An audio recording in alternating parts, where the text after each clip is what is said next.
L'Europe, c'est toute une série de clichés, clichés qui évidemment ne sont pas corrects.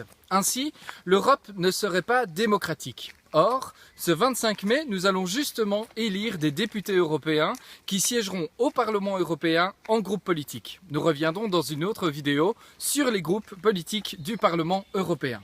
On dit aussi que l'Europe coûte beaucoup trop cher. Savez-vous que le fonctionnement de l'Union européenne coûte 1% du produit intérieur brut ?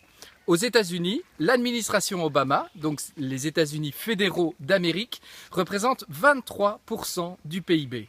Autre chose, pour Bruxelles, l'Europe est une opportunité.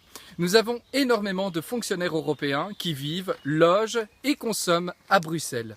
Vous devez savoir, par exemple, que la Commission européenne engage 24 000 fonctionnaires. C'est 4 000 fonctionnaires en moins que la seule ville de Madrid.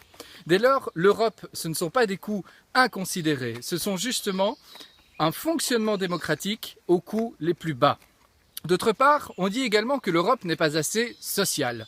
Là, même chose. Les libéraux européens se sont battus, par exemple, pour le salaire minimum. Salaire minimum qui, au niveau du Conseil européen, a été bloqué par le veto des pays de l'Est. Autre chose, le temps de travail. 48 heures semaine sont autorisées en Grande-Bretagne. C'est beaucoup de trop. Malheureusement, là aussi, veto de la Grande-Bretagne pour modifier les choses. On dit également de l'Union européenne qu'elle est libérale. L'Europe est trop libérale. Savez-vous que l'Union européenne est dirigée depuis des années par des conservateurs, des démocrates chrétiens, du Parti populaire européen, dont fait partie le CDH, et d'autre part par les socialistes européens.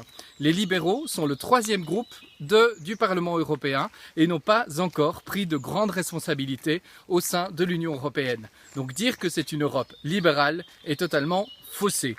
Par ailleurs, au niveau de l'élargissement, les libéraux sont pour un gel de l'élargissement. Ces dernières années, on s'est beaucoup trop occupé d'accueillir de plus en plus de pays au sein de l'Union européenne.